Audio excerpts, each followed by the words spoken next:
नमस्कार दोस्तों, बहुत बहुत स्वागत है आप सबका एक बार फिर से टेक्निकल अस पे। दोस्तों, एक जो सबसे महत्वपूर्ण खबर यानी कि अपडेट आई है वही है BV-RAM मिसाइल को लेकर, यानी कि नेक्स्ट जनरेशन देसी BV-RAM को लेकर।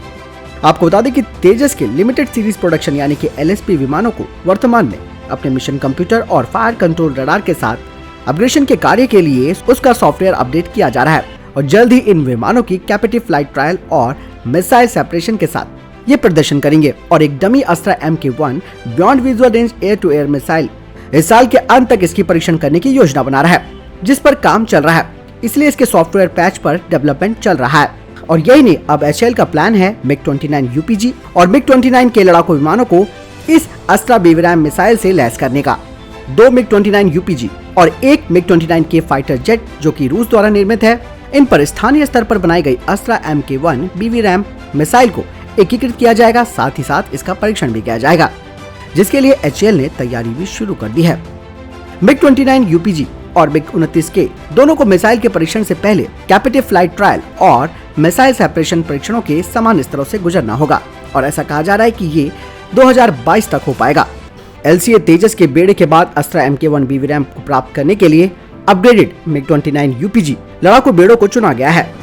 HAL पहले से ही पूरे सुखोई 30 MKI बेड़े को अपग्रेड करना शुरू कर चुका है, जिनमें से कि 2 सुखोई 30 MKI विमानों ने सफलतापूर्वक अस्त्रा MK1 BV-RAM को सफलतापूर्वक फायर किया, यानी कि इस मिसाइल सिस्टम के डेवलपमेंट और परीक्षण सुखोई 30 MKI पर पूरा हो चुका है। भारतीय वायुसेना पहले से ही अपने सुखोई 30 MKI बेड़े के लिए 50 लिमिटेड प्रोडक्शन यानी कि सीमित उत्पादन में अस्त्रा MK1 BV-RAM उन्हें मिल चुकी है और पिछले साल 200 और मिसाइलों के लिए नए ऑर्डर भी दिए गए थे, क्योंकि अब इस मिसाइल प्रणाली की उत्पादन लाइन यानी कि प्रोडक्शन लाइन को और आगे बढ़ाया जा रहा है। भारतीय नौसेना अपने कैरियर बेस्ड MiG-29K का संचालन करती है। ऐसे में कम से कम 48 यानी कि 48 MK1 BV-RAM मिसाइल के लिए उन्होंने आदेश भी दिया है। आपको बता दें कि भारत का स्वदेशी Astra MK1 beyond visual range air to air missile की क्षमता 100 किलोमीटर है, जिसे बढ़ाकर 160 किलोमीटर किया जाना है और मई 2022 से पहले डुअल पल्स रॉकेट मोटर की सहायता से इसे 160 किलोमीटर की विस्तारित सीमा मिल जाएगी, यानी कि इसका अपग्रेडेड वर्जन होगा अस्त्रा MK2। भारतीय वायुसेना और नौसेना पहले ही अस्त्रा मिसाइल का इस्तेमाल कर रही हैं, लेकिन अब अस्त्रा MK1 मिसाइलों को भारतीय वायुसेना के MiG-29 लाइट कॉम्बैट एयरक्राफ्ट तेजस और भारतीय नौसेना के MiG-29 के विमानों के साथ लैस किया जा रहा है। इस मिसाइल का उत्पादन भारत डायनेमिक्स लिमिटेड कर रही है। आपको बता दें कि अस्त्रा MK1 मिसाइल को एक गेम चेंजर के रूप में देखा जाता है, जो कि पाकिस्तान तक हवा से हवा में मार करने में सक्षम है। लेकिन जब अस्त्रा MK1 की जो रेंज है वो बढ़कर 160 किलोमीटर हो जाएगी, तो ये चीन और पाकिस्तान दोनों पर भारत को एक बढ़त दिला देगी।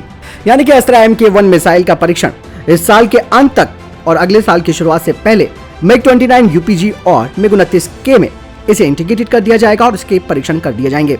आपको बता दें कि भारतीय वायुसेना और नौसेना का सबसे बेहतर निर्णय माना जा सकता है।